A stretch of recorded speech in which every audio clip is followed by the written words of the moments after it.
Coming up on this week's episode of TechSNAP, is your government using taxpayer dollars to buy exploits in the open market? We'll share the details of that story with you. Plus, malware is being spread via Skype, and we have got great news for users of VLC. Oh, and also, why you might be logged in as Kenneth today. All that and more on this week's episode of TechSNAP.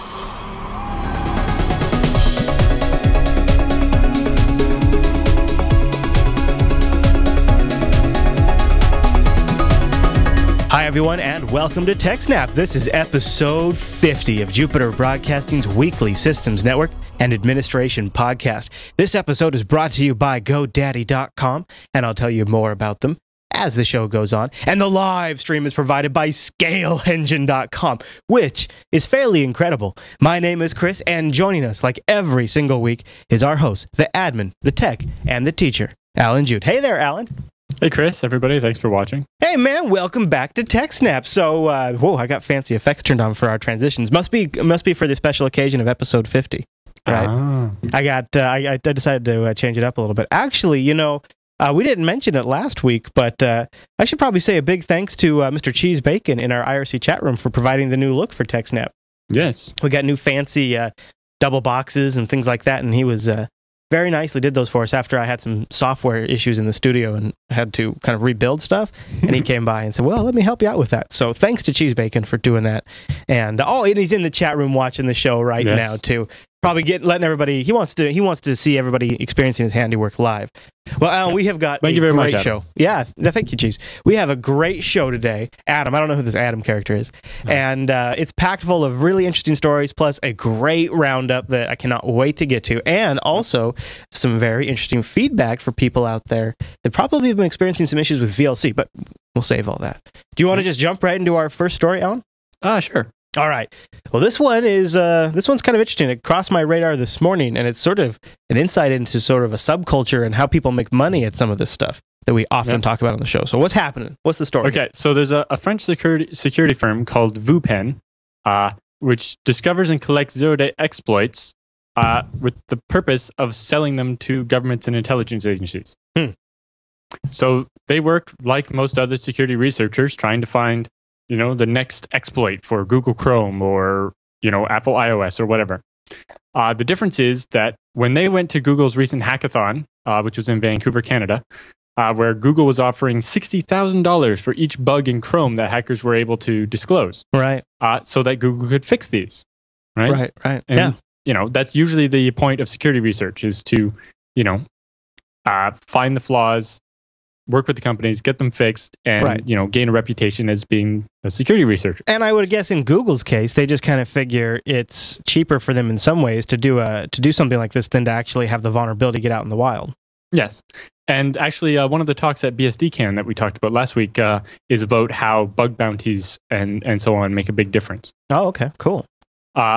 So VUPEN was at this conference with Google, and the name VUPEN is basically just a portmanteau of vulnerability research and penetration testing. VUPEN. They were at the conference, and they had some exploits for Google Chrome. However, they were quoted as saying, "We wouldn't share this with Google for even $1 million. Oh. We don't want to give them the knowledge to help them fix the exploits and other similar products and exploits. We want to keep these exploits and sell them to our customers." Right. They figured they can make even more money just selling them over and over again. Right. So rather than disclosing the fact that they found a flaw in Google Chrome, they will instead sell it to governments to use against people. Right. For whatever nefarious purposes they might want it for. And that makes sense from like a purely financial gain standpoint, that what person could do that. Well, this is a company, not a person. So yes, right. Well, yeah, but you know what I mean. I guess I just feel that the motive would be for somebody not to do that is if they really had something good, and I would think you really have to have a pretty good vulnerability that you found for that to really work. Well, any zero day that allows code execution or a buffer overflow or whatever is, I guess what creeps me out about this is that it is a group, because like when I think of the individual, it doesn't seem as egregious, but when I think of like a business, a for-profit organization. This is a business with shareholders who are like, yes, make us more money. Yeah, that just doesn't seem like it should be legal. We'll get to that a little bit later on in the doc. But basically, it's not going to be illegal because they're only customers, or they claim their only customers are governments. And it might be actually part of the reason why they're based in France. France has a very big arms industry, and the government is very friendly to it. Oh, okay. So VUPEN claims that they only sell exploits to NATO governments and NATO partner governments. It's unclear what NATO partner governments means or who that includes. But they also say they have a strict policy of only dealing with democratic governments. Okay. However, they admit that once they sell something to somebody, they could pass it along and so on.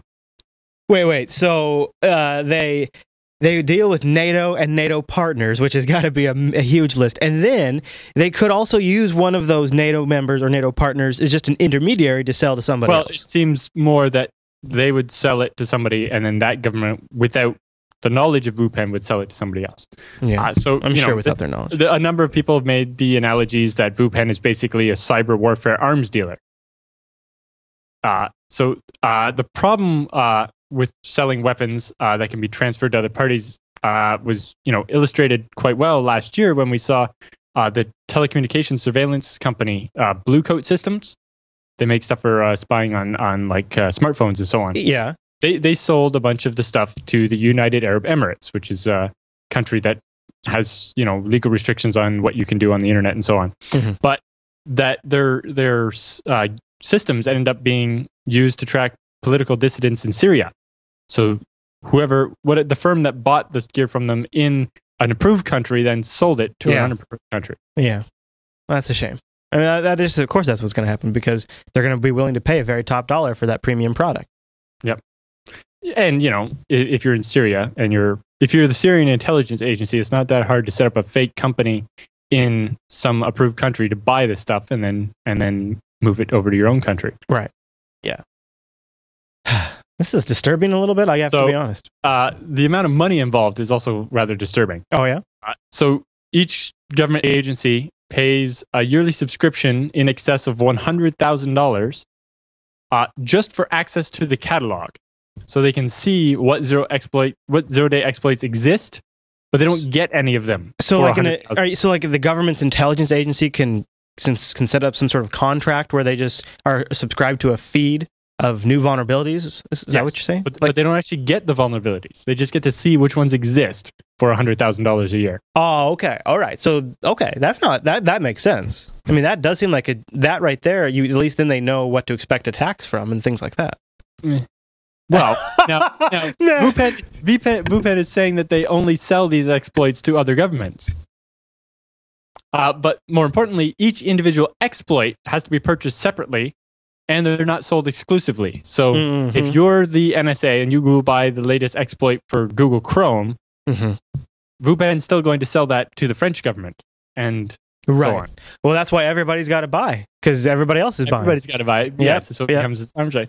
So that means that every other VUPEN customer has access to that vulnerability as well. Yeah. VUPEN claims they have ready-to-go zero-day exploits that still haven't been discovered or fixed for Microsoft Word, Adobe Reader, Google's Android OS, Apple iOS, and every major browser. Well, I mean, and that's their claim, and that's their business. But it seems like if you have a group of people working with you, you probably would collect that stuff. They probably buy them from other people too. Right. We've seen other hackers on a much less corporate type basis selling exploits for a few $1,000s. I mean, imagine how this must have to work. Take a guy like me. I used to be in the security business where I would do those kind of penetrations and I could find vulnerabilities in systems. Would I then take that to this company and say, here's what I found, and then they would pay me off but make me sign some sort of NDA? That way it was their intellectual property? I suppose. And then they have their own researchers working full-time looking for this stuff. Wow. Well, I should have thought of it. Should have thought of it. But the disturbing part is that most of these individual exploits sell in excess of the six-figure subscription you pay just to find out about their existence. Yeah. So you pay $100,000 a year just to find out what exploits there are, and then you have to buy them individually for very large sums of money. Maybe they have sales and they sell them in bundles and things like that. Wouldn't that be fun? Maybe you could earn like points, and then you could apply those points to get a discount. That'd be great. But basically, that's why they're saying, even if Google was offering $1 million for each bug, right, they would make more money by selling them to each individual government rather than to selling it to Google. Right. Jeez, no kidding, right? Oh, wow. Well, any other thoughts on that one? So when VUPen was started originally in 2008, the company and its researchers initially would work with software vendors to fix the flaws when they found them. Oh, right? how it was just a regular, research company. However, a couple of years later, they took venture capital funding of $1.5 million from 360 Capital Partners and Ganton Partners.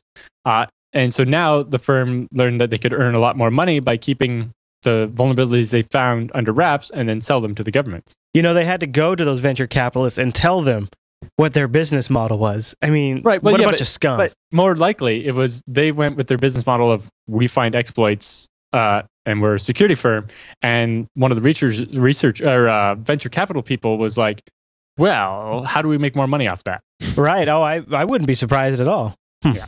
Well, very interesting story, Alan. It gives people perspective as to what the motivation is like. I'll tell you, as a contract worker, one of the things that my clients would ask me a lot when I would go around, and one of the most common problems was they'd have viruses on their computer, and they'd always say, why do people do this? Why are they loading my computer up with junk? What is in it for them? And now this isn't this case for all of them, but this is an interesting real world situation where they make money. These guys, they're not making viruses. They're I'm not saying they are. And then giving them to a government agency, which will then write a virus that gets into your machine and does steals whatever information they want. No, I just mean in the sense that this is an example of how they make money. This is a great here you go. They're not just making money, but there's actually a business doing it that makes money in the malware industry, I guess you could. Or discovering malware and things like that. Yeah, well, they discover more of the vulnerabilities than actually the malware. But, I understand. A lot of malware we talked about how malware makes money before. Actually, it was the title of one of the episodes. Right. And, by doing things like click fraud, which you don't see it, but the browser starts up and goes and clicks on some ads, or, selling you fake antivirus software, or all kinds of stuff. Or your machine's been infected. Give us your credit card, and we'll make even more things happen. Yeah. Or they're doing other things like just stealing your credit cards or your banking information. Right. Well, now we have another story regarding spreading malware via Skype, and I think this is going to be interesting, especially since we're having a Skype conversation right now. But before we jump to that, I just want to remind folks, I think most of you guys out there know that we have a system set up now where if you go over to jupiterbroadcasting.com and you scroll all the way down to the very bottom of the website, you will see way down here we have links to Amazon US, UK, Newegg, ThinkGeek, Best Buy, Mint.com, which is free. I don't know why they pay us if you click it, but they do. Audible.com, and we also have the Chrome extension. And if you click one of those links before you shop or you use that Chrome extension, a portion of your shopping session will go to support Jupiter Broadcasting. And I think this is to me a very interesting experiment because it's nearly generating as much revenue as an advertiser would. So that is really great for the network there. But it is kind of a bigger deal to generate that much money and not have to answer to anyone about anything except for the viewers themselves. And that has to be what I think the future of new media is, if it's not going to become like this new version of old media where it's controlled by sponsors. I mean, there's only so long I think a lot of big companies out there are going to exist and not kind of turn into that. And this is a very interesting experiment to see if sort of crowdfunding directly from the viewer base sort of helps set that off. Not that I think anything like that would ever happen to us, but I think it is a very interesting point we're at now where there's these services that people can subscribe to and support us that didn't even exist a long time ago. It's a very interesting time, and I'm very, very grateful for anyone who supports the show by clicking those links or using that Chrome extension, which a couple of guys in our chat room made. With that Chrome extension, whenever you go to those sites and you buy something, it just auto tags your session, which is awesome. So thanks for supporting the network and joining me in the grand experience to see if crowdfunding can really make a big difference in media production like this, because that's really huge, I think. But all right, Alan, I teased it briefly. Before we get to that, I just saw some CBO Jar in the chat room was just mentioning that he wonders if the way Stuxnet got so many zero-day exploits that it was based off of is maybe they were buying them from companies like VUPen. Yeah, well, He's also, by the way, the same guy who is working on a new Roku app for Jupiter Broadcasting, which includes live streaming, which is awesome. Yep. So we look forward to more information about that. I'm getting a dev account set up, hopefully soon, and then we'll get it submitted to the Roku store, and people will be able to watch these shows, the back catalog, and the live shows on their Roku, which will be really cool. All right. Cool. Well, let's talk about this Skype malware story that you have here. Yes. This sounds pretty interesting. What do we got? There's basically been a bunch of malware targeted at the dissident movement in Syria.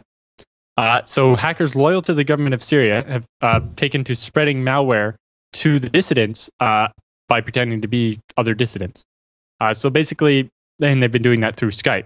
So they would join, big Skype group conversations or whatever, where dissidents are just talking or planning, to do this, that, or the other thing. And then they would distribute tools. One of the tools they had purported to allow you to change your MAC address to hide your identity and avoid detection by the government.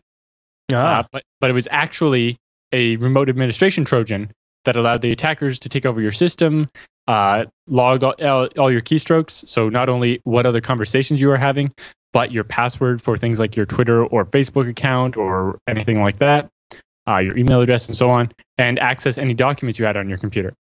So, if they could manage to get this to the higher levels of organization of the dissident movement, then they could, start misdirecting followers, right? If a bunch of people in a dissident movement are following a leader and the leader posts a Twitter message saying, oh, we're going to have our meeting over here, then all the people go over there and, it could be a trap, or it could just be misdirection, sending people to the wrong place so that the protest ends up fragmented and not as big as it was supposed to be.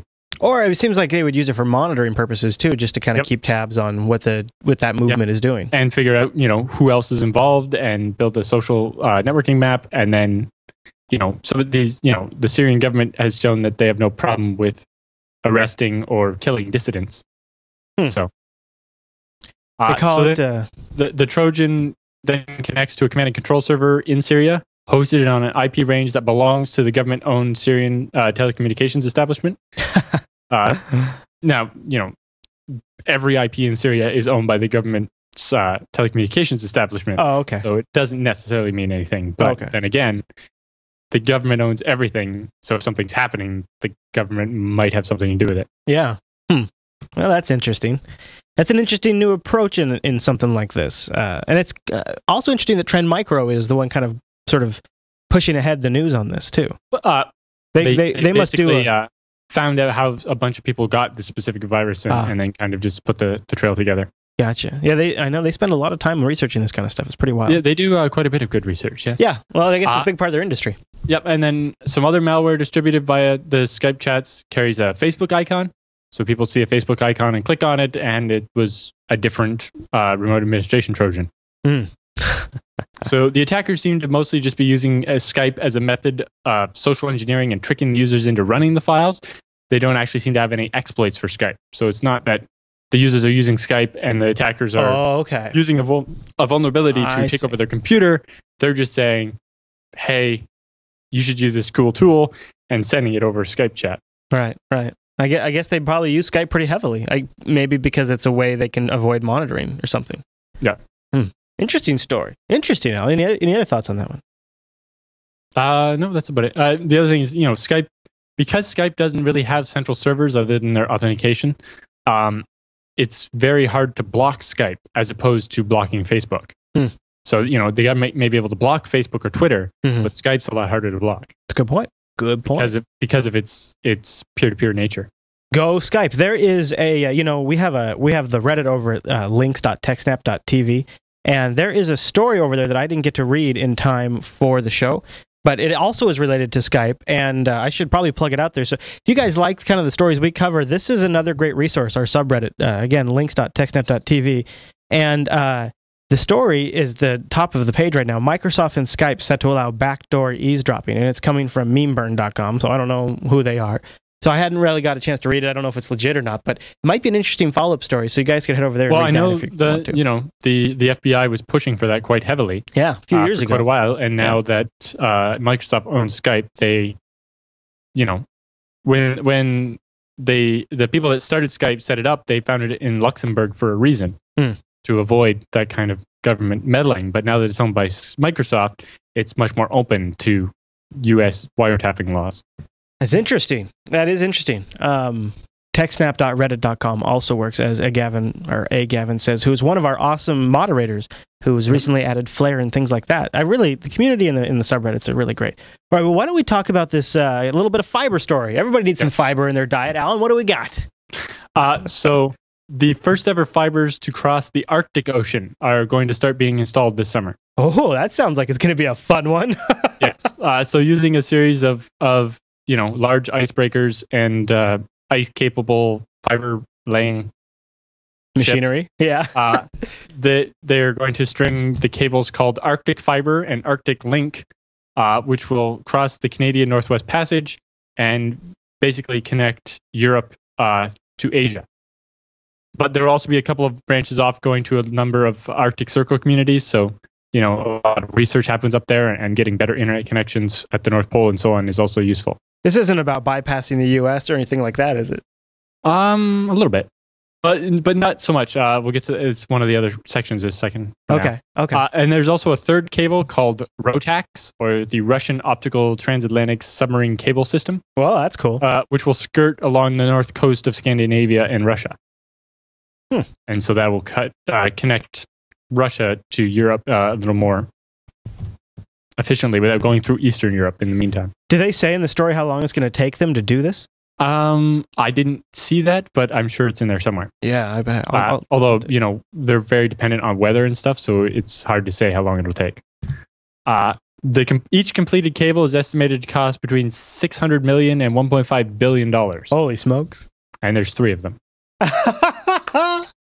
The new cables will reduce the internet latency between London, England, and Tokyo, Japan, by about 30% or 60 milliseconds. So right now, the average latency between London and Tokyo is about 230 milliseconds, and these new cables will cut it to 170 milliseconds, which is a pretty good improvement. And it's also will provide a bunch of benefits to financial markets. A lot of automated trading and stuff happens over the internet, and making that happen 60 milliseconds sooner will make a big difference. Oh yeah, that makes sense. And it'll also obviously increase the available bandwidth, between Asia and Europe. The new fibers will also offer much needed redundancy. Currently, all internet connections basically between Europe and Asia go through one of 2 choke points. The first being, the Middle East, and the second being the Luzon Strait, which is between the Philippine Sea and the South China Sea. And, if a ship were to drop its anchor at the wrong place and cut those fibers, that would severely impact the internet connectivity of those places. Yeah. So by adding a third route, everything doesn't fall down to a single route between 2 giant parts of the world. Yeah, that makes sense. Also, though, it seems like this could actually be just the success of the North Pole and their lobbying in Washington to get more bandwidth up to Santa Claus and the Santa Claus factory. And that really just seems like they's making the state pay for that. But that's just my opinion. I know Santa Claus has wanted internet for a while. I'm always aware of that. I don't think it's the state that's paying for it. It's the telecommunication companies which will control access. You're totally jumping on my joke. You're totally jumping on my joke. Also, the North Pole is sovereign Canadian territory. But how come you don't have issue with this? How come you don't have issue with the Santa Claus lobby? You don't think? I mean, you're going to argue those points, but not the Santa Claus lobby because the North Pole is sovereign territory of Canada. So you're claiming. I see. Canada's claiming Santa. Okay. Maybe you don't know this, but Coca-Cola claimed Santa a long time ago, and that's an American company. So, all right. Well, anything else on that story? Nope. That's about it. All right. I thought you were going to hit me with some sort of they're trying to route around the U.S. kind of story or something like that. Well, this will allow them to do that. Although right now they mostly route through the Middle East and Southeast Asia. So, well, it's they're already going around the U.S. just because going through the U.S. the latency would be 400 milliseconds because you'd be going 3/4 of the way around the world.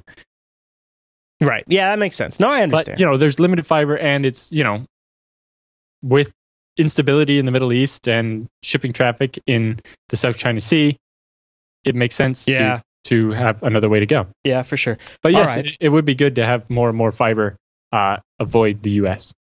Anyone who likes VLC is going to want to stay tuned for our feedback segment because we've got a great one for you. But before I get to that, I want to say hello to the fine folks over at GoDaddy.com who have sponsored this programming so that way we can bring it to you. And GoDaddy.com has a great deal for you, and it's ending at the end of this month. You can get free private registration if you use the checkout code March8, all one word, March8. You get private registration for free. Also, though, ending at the end of the month is the .code deal, where if you use the code COFEB8, COFEB8, you can get a .co for $7.99. That's a crazy great deal. In fact, such a great deal that some people in our community went out and registered JupiterBroadcasting.co.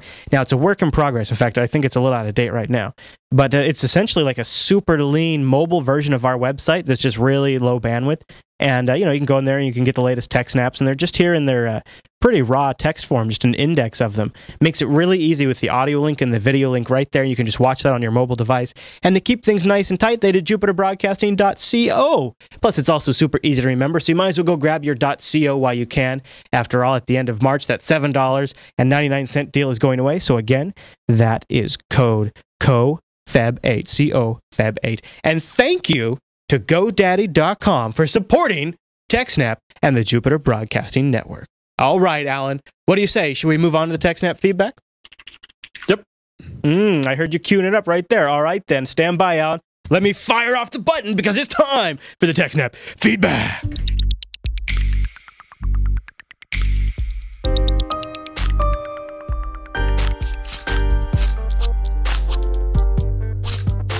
And thanks to everyone who sends their emails to TechSNAP at JupiterBroadcasting.com or uses the Contact Us page over on the website. And we've got an interesting question that came in from Bilbo, and it involves live streaming using VLC. So maybe like taking somebody's stream and busting it out of a Flash player and putting it right into the VLC player. Yeah, Alan? You want me to read it? Are you ready?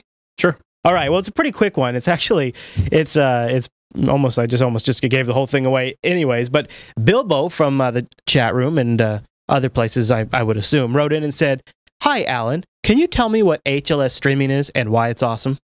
Yeah.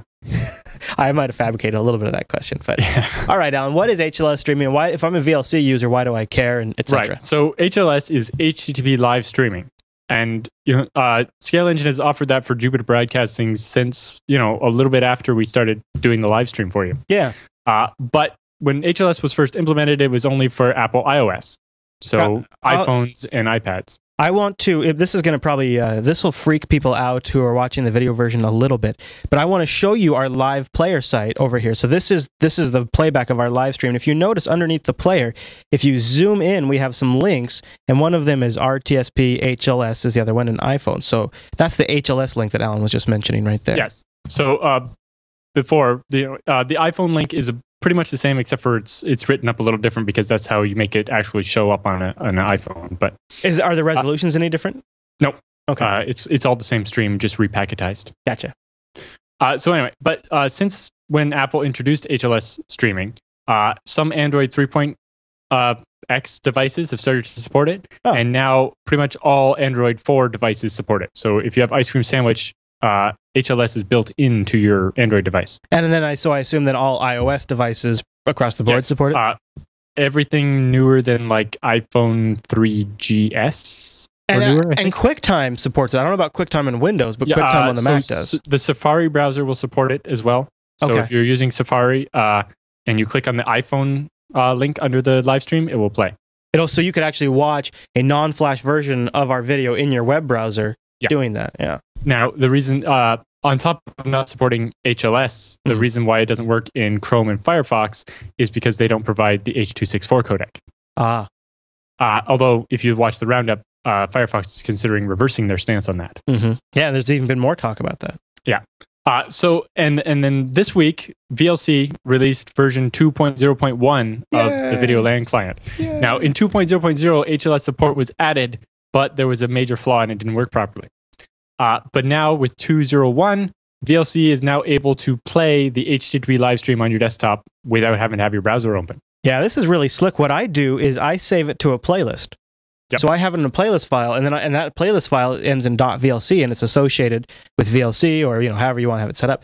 You just double click that, fires up VLC, tunes in the stream immediately right there. You don't have to have your web browser up or anything like that. And there's some other live streams out on the internet that support that as well. Yes. So you're now able to watch the live stream on your desktop and most mobile devices and tablets. So we had a different VLC stream offered before, since when we first introduced the streaming on the website, but that used RTSP, the real-time streaming protocol. But you'll find that the HLS streaming is a lot smoother and works better. One of the problems with RTSP is that it uses two separate connections, one for the audio and one for the video. And just because of the way the internet works and random packet loss, one can end up getting lost when the other doesn't, and then they're out of sync. And you'll notice lip sync issues. And we also noticed issues where it would seem like every 3 seconds it would rewind by 100 milliseconds or something. It's very jittery. Also, RTSP is notorious for not working through NAT very well. Because RTSP was designed for streaming in a LAN and to work with multicast. So it's over really the net. It really wasn't meant to be used over the public internet, only over an internal network. Yeah, I could see how that'd be a little wonky. So basically, an HLS stream relies on a process called packetization, where instead of having one big video file, like the version of TechSNAP that you can download from the website, it basically divides that stream up into a number of really small files called segments. So the default segment size is 10 seconds, but for the JB live stream, we use a 3-second segment so that it's closer to live, so that you're not as far behind watching the stream. So in an HLS stream, the first request to the Scale Engine server asks for a playlist. And we send a playlist offering all the different streams. Now, for JB Live, there's only one stream, and soon we'll be introducing an audio-only version of that. But there's only the one stream. But some streams will have multiple bit rates, like a high resolution and a low resolution version. And so then your client would pick which one of those to use. Your device then creates a session with our server and then requests the playlist for whichever stream they pick to play. So they get a stream list, and then they ask for a playlist. I see. The playlist will contain the most recent segments of the live stream. So in the show notes, I have an example of what the output actually looks like. But basically, on our server, we have it set to 3 segments of 3 seconds. So you get a little text playlist, which is an M3U, which is regular MP3 playlist, but it's M3U 8 because it supports UTF-8. Anyway, it basically contains the URLs of the last 3-second segments of the live stream. And so what happens is your player, whether it's VLC or your iPhone or whatever, then starts downloading those 3 segments, right? It downloads the first one, the second one, and the third one. Once it's downloaded the first one, it can start playing that first one. And then once it's downloaded all the segments on the playlist, it asks for the playlist again, and it'll get a fresh playlist with more data on it. Now, depending how long it's been, it'll include basically 1 or 2 new segments plus an old segment it already has. So then it can start downloading those new segments and keep doing that to stay ahead of the live stream and basically allow you to watch the live stream by downloading small files over HTTP constantly. And the other advantage is because it's HTTP, it works through like corporate firewalls that block every port except for port 80. Yeah, that is great. I like that. And so basically, it's the most compatible with whatever network restrictions you might have in place. That's really cool, Alan. Well, thanks. It also means that it can have caching and so on, but that's more for video on demand than for live. I should say thank you to Scale Engine for doing that too, and Alan, because really it's a very cool service, and my hope is that we'll soon get it integrated into more and more apps. Like there's a Jupiter Broadcasting Android app. I'd love to see it. It might actually already be integrated into that. The Roku app that we're developing. So as we roll stuff out, we can kind of make it a platform, and because we always have the stream running. Roku devices have always used HLS as their streaming. Yeah.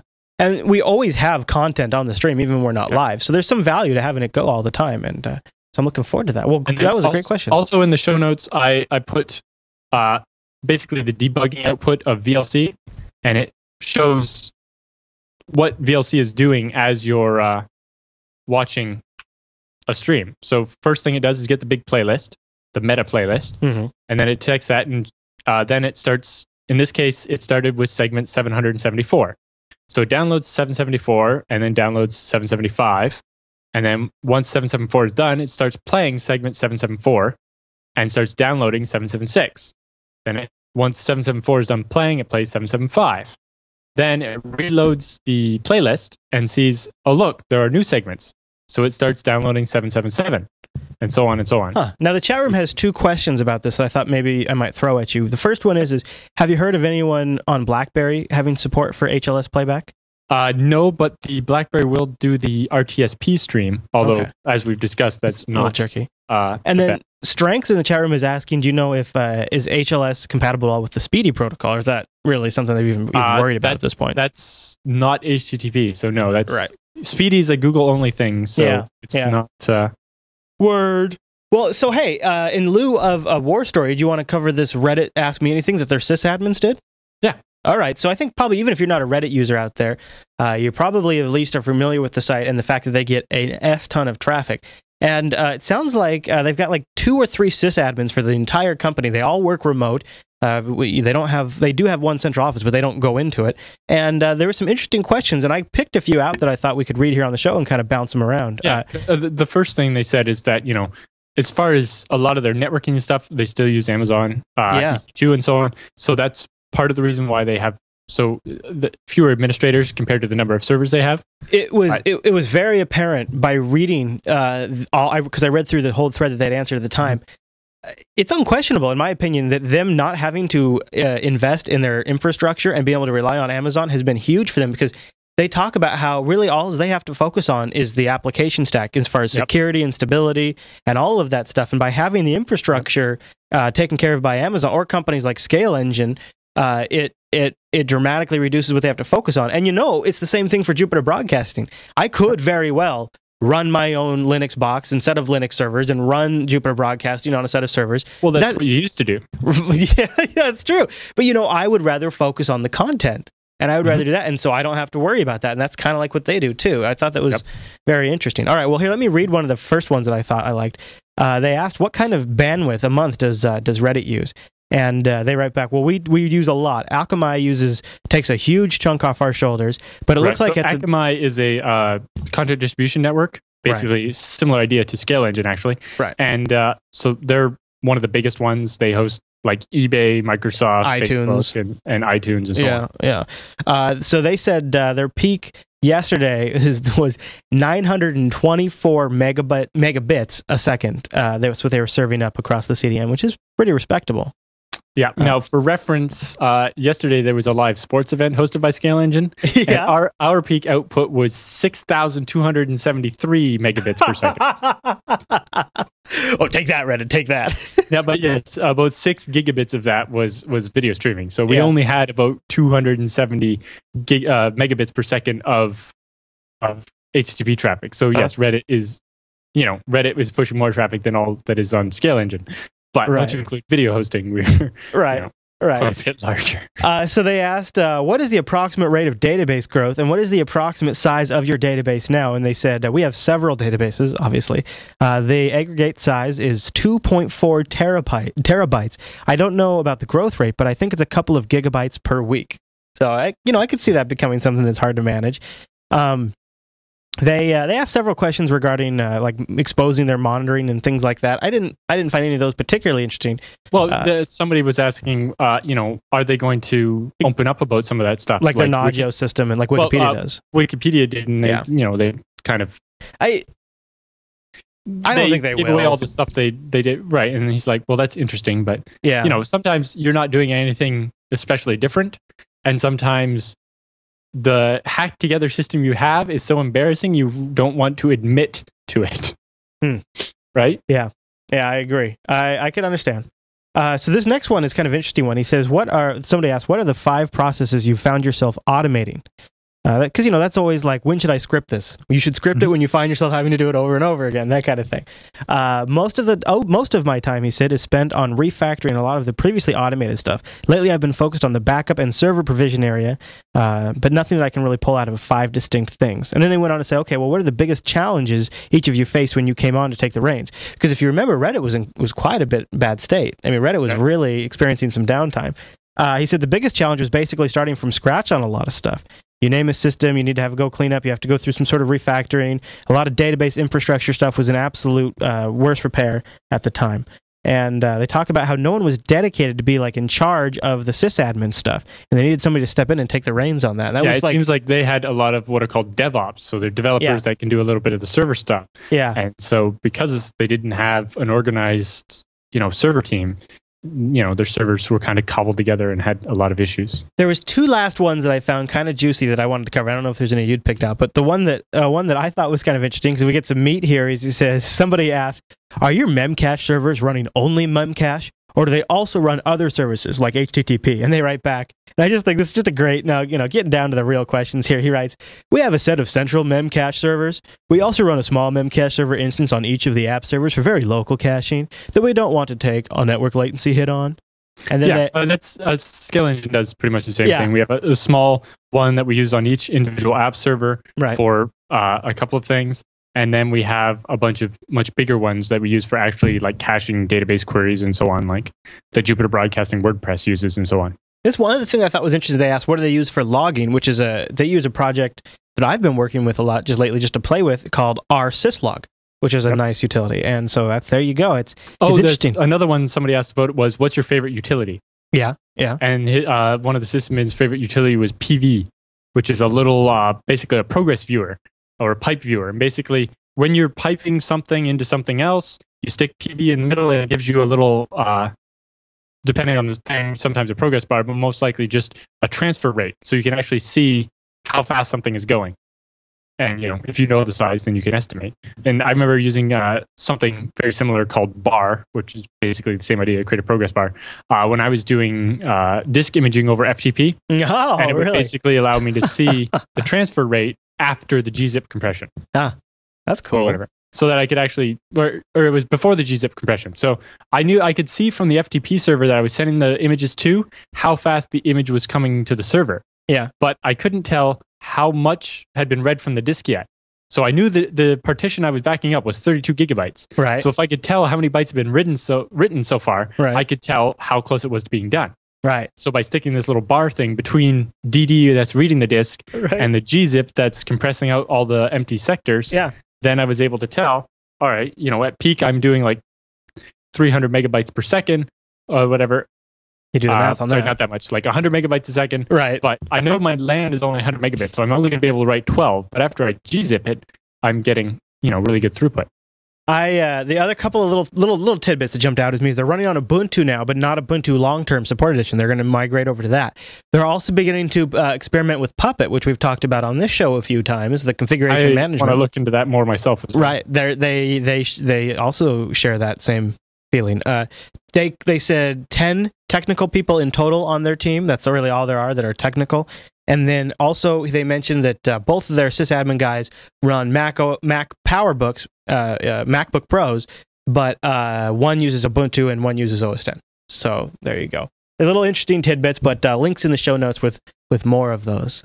Was there anything else you want to talk about on those ones? Any other things that I forgot to bring up? Because I thought those are kind of the interesting bits, but they may have answered even more since we recorded the show, because it was still ongoing when we started. All right, Alan. Well, with that stuff all done, that means it's time for the TechSNAP Roundup.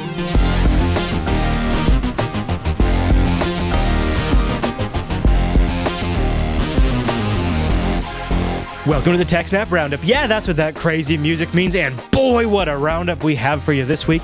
This roundup is more in one little tiny segment of our show than most people have in their entire podcast. It is one heck of a roundup, wouldn't you say, Alan?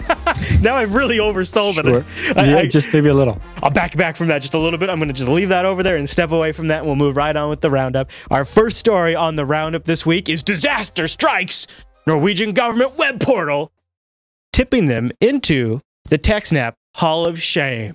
Bum. So, we've been doing this lately. Once the story goes onto our Reddit, if it gets enough votes, it is just absolutely what were these people thinking kind of story that nominates them for the Hall of Shame. And then Al and I are the judges, and we introduce those who have been chosen into that Hall of Shame. And this one's it, Alan. This one's a good one. Yep. So the Norwegian government's web portal called Altinn is where you go to do your taxes and so on. And, every year near tax deadline, they have problems with the huge load. And that's kind of understandable, although it's like you think by now they might have figured out how to handle it. Yeah. But this year, what actually caused them to be inducted into the Hall of Shame is that they had some problem where when everyone logged in, rather than seeing their own information, they saw someone else's information. So one specific Norwegian citizen had their privacy invaded on an epic scale. Yeah, that is really embarrassing. And I'll tell you what, that if I've ever heard a losing horn candidate, that's that one. So there you go. So some guy named Kenneth had basically his tax information up in everybody's account. So everybody was snooping through his taxes. I put the link to that in the chat room too if people want to check that one out. It's pretty bad. All right, Alan, we got a couple of stories here that involve ICANN, and this first one is all yours. Why don't you take it away, sir? Yes. So a number of people from within ICANN have started to give us a little bit of detail on, the plague of conflict of interest among the board members. Some of the board members, for example, are also happen to be corporate board members at companies like Melbourne IT, which is one of the biggest domain name registrars other than GoDaddy. Or there's another one who's also he's a member of the committee that decides about new TLDs. And his company happens to be heavily invested in the creation of one of these new TLDs, where that he has a vote on whether or not that will happen.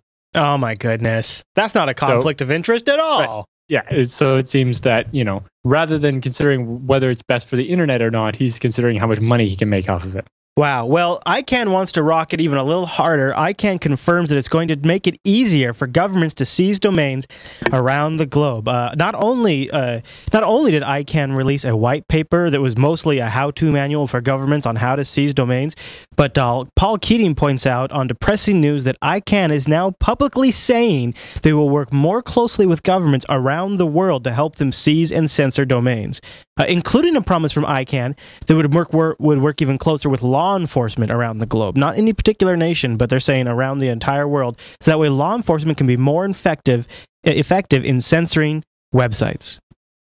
Yeah, well, now I wonder how much of this is a reaction to the recent news that the government was going to take away part of ICANN's power. The U.S. government was going to pull the contract for IANA. Right. Yeah, maybe they're trying to make a good. Maybe by putting stuff out in press releases, they're trying to indirectly all right, so yes, we're more willing to work with the government now. Can we have a contract back? Right. Yeah, well, that censoring and all that kind of stuff you want us to do, we'll do it. Just give us more money. We'll do it. Well, don't take away our power. Right. Yeah. It's, half the time it's not about money, it's just about power. Mm-hmm. Well, one of our stories last week was a big critical flaw that was in Microsoft Windows that Microsoft was issuing a patch, which we very much encourage you to do. And we said it seemed like it wouldn't be long until there was some proof of concept code out there. But we've got even more than that. There's people have really moved on this RDP vulnerability, haven't they? Yes. Yep. And in this case, somebody made a proof of concept that didn't work quite exactly right. But basically the proof of concept for one of the RDP bugs manages to just trigger a blue screen of death and take the server down, which basically is a denial of service attack. And so, to a certain extent, is exploiting the vulnerability enough that. Well, and it's the perfect 1-2 combo, right? If you compromise the server, or you have it doing something like spamming or being a bot for something, and then you crash its RDP service. Of course, if you crash the whole server, that's no good. But if you could crash just the RDP service, then the admins couldn't get in to that was repair the second vulnerability. The second vulnerability that was fixed in the patch. Turns off. The first one allowed you to take out the server, to take over the server. The second one allowed you to just break RDP. So I guess like an attacker could assume that a Windows-based web server or some Windows-based host on the web most likely has RDP turned on. So if they wanted to just blue screen the box just to take it offline, they could do that with this one that now there's proof of concept code for. Or it could be as simple as, hey, I'm a company that sells shoes on the internet. There's another company that sells shoes, and they use a Windows server. Yeah. Look, their website's down. Yeah, totally. Yeah, Zappos, we're watching you. No, I kid. All right, Alan. Well, I need you to get really scared and freaked out. Could you do that for a minute? Could you get really scared? Because according to the U.S., U.S. nuclear security deals with nearly 10 million significant online attacks each day. The facilities here in the United States, this is according to the National Nuclear Security Administration. This is from Thomas D. Angelo. I didn't read that ahead of time. But anyways, he said that they have 10 million significant cybersecurity events every single day. But he did admit that while that is a terrifying number, only 0.1% of those attacks are successful, which means that they have 1,000 successful attacks every single day against our core defense facilities. Dun, dun, dun. You know, when they say 10 million online attacks, again, that most likely would include port scans and failed SSH logins. But then what do they mean when they say 1,000 are successful? That just sounds like such bullcrap to me. If it basically, maybe that means it gets through the firewall and actually hits a machine. Could we back up? Why are nukes?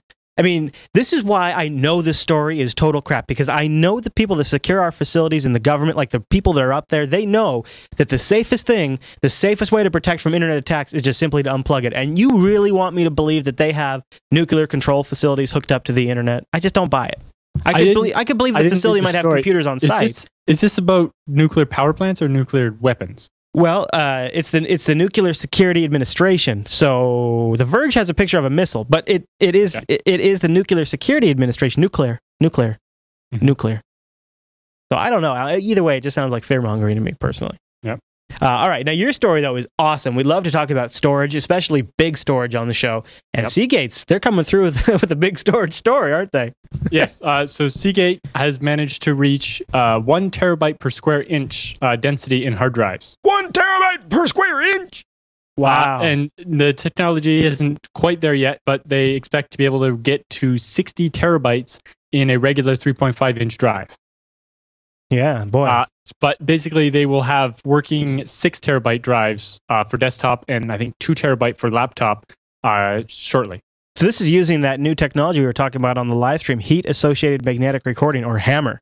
Yeah, it's heat-assisted, but yes. Right, yeah, heat-associated. So basically, you know, they're dealing with like single nanometer electric bits, right? Yeah. Or magnetic bits. And basically, they found that the only way to be able to, it's HAMR, not the full hammer. So right, yeah, HAMR is the acronym, but it sounds like hammer. Because the other one, it's like the normal hammer is like an AMD thing.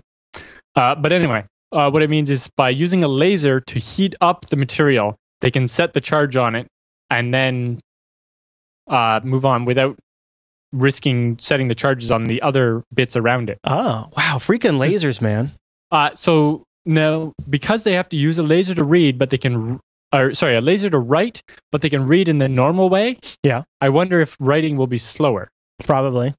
Because like normally with a regular spinning hard drive, your read and write rates are about the same. Write maybe a little bit slower, but it's about the same. But with this data density, we can expect really high read speeds just because the data is so close together. Yeah. The disk will be spinning fast enough to be able to read it quite quickly. Yeah. So from that, I'm expecting, that these 6 terabyte drives will be able to keep up with the first generation of SSDs, if not even higher than that. Yeah. Huh. Well, so 6 terabyte drive where you can read almost as fast as you can off an SSD, although that's only if you're reading sequentially, right? If you're reading randomly all over the disk, then the speed's going to drop very quickly. Irish, the other Alan who often supplies the war stories, he's pretty excited about hard drives with frickin' lasers. I think lasers are incredible.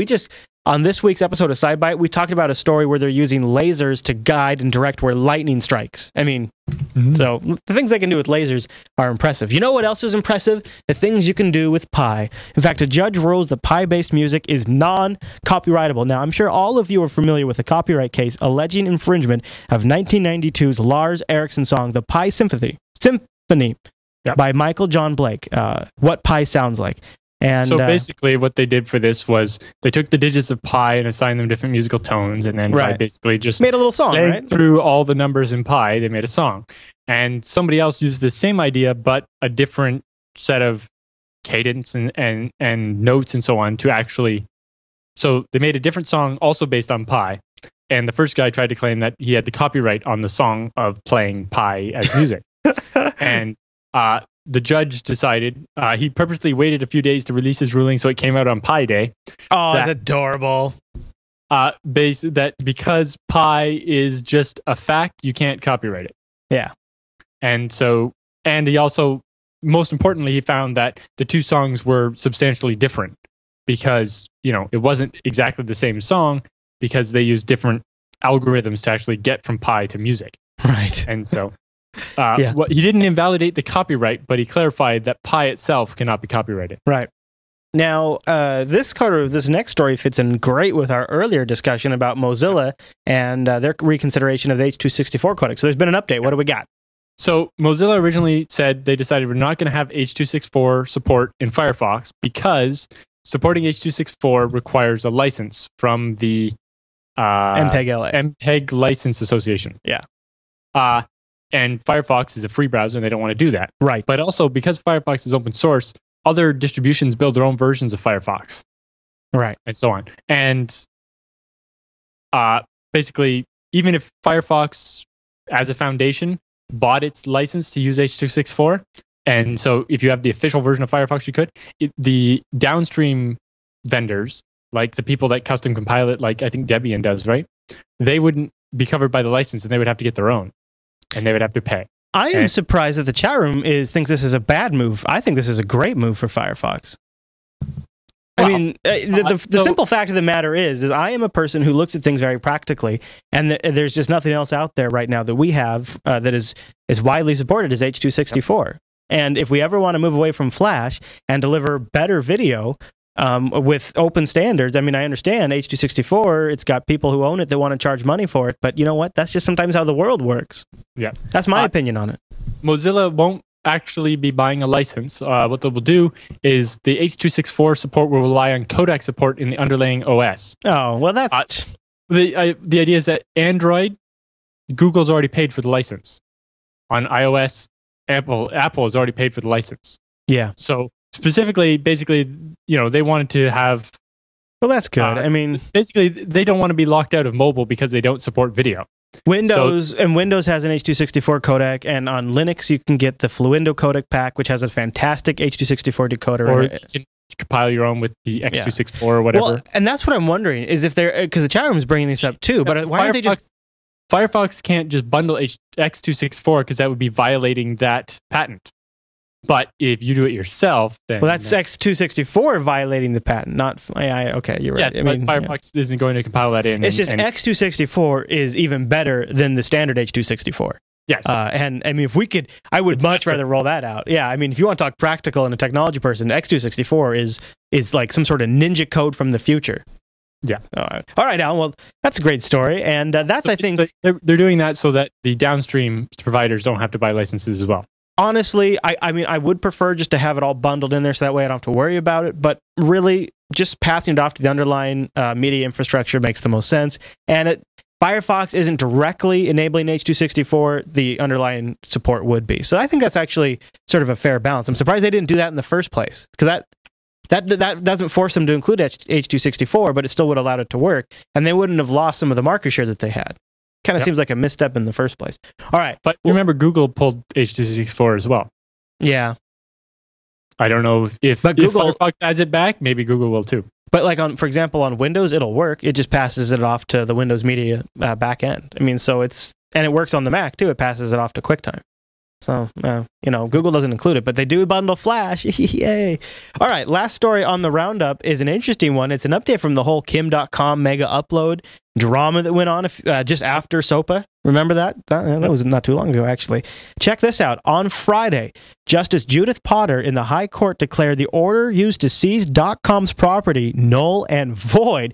It was discovered that the police had kind of made a little bit of a mess up. Rather than applying for an interim restraining order, the police commissioner applied for a foreign restraining order instead, one which did not give .com a chance to mount a defense.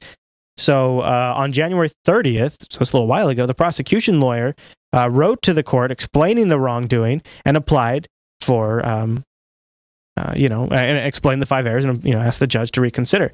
Now, it doesn't necessarily mean that everything's over with and done with. Actually, now what they're going to do is they're specifically looking at the issue of seizing his property, and they're going to have a secondary hearing. I don't know if they give the date, but they have another hearing coming up where they'll actually decide what to do with all his assets and things like that. Yeah. But basically, it seems the police overstepped by getting a type of order that didn't allow him to defend himself at all. Yeah. and due to that procedural and error, they tried to fix it by after the fact going back and applying for it then.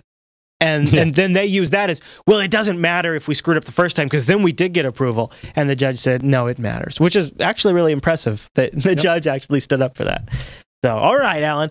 Well, I think we covered a lot of ground in this episode. Is there anything else you want to chat about before we run? No, we covered plenty. All right, dude. Well, okay, here's the details, everyone. If you want to join in our chat room right now, who's in there talking about Chrome and Chromium and X264 and all kinds of geeky stuff, you can do that over at jblive.tv on Thursday afternoons at 1 p.m. Pacific, which is... 4 p.m. Eastern or 2000 UTC now that the time changed. Oh, it did change over there. Okay, there you go. Well, no, our time changed. Basically, your offset went from -8 to -7. Yeah, I watched this. UTC itself doesn't have daylight savings time. So if you live in England, when yours starts, you'll move from 0 UTC to +1. Right. So remember, your time will change. Is that that's like a week away, right, or something? I think it's next weekend. I don't remember. Yeah. Okay. All right. All right. Well, so we do that over at jblive.tv, and you can also listen in on the audio stream if you're on the road or in the office. You can just go to jblive.am on your favorite device and tune in there. And then, of course, TechSNAP is released for downloads Friday morning, and we release it in multiple formats from HD down to mobile versions and audio only for your commuters or those of you who just love the theater of the mind. And you can catch that along with all of Alan's extensive show notes, which Alan always does over there. So. All right, Alan. Well, great show. Thank you, sir. Yep. All right, everyone. Well, thanks so much for tuning in to this week's episode of TechSNAP, and we'll see you right back here next week.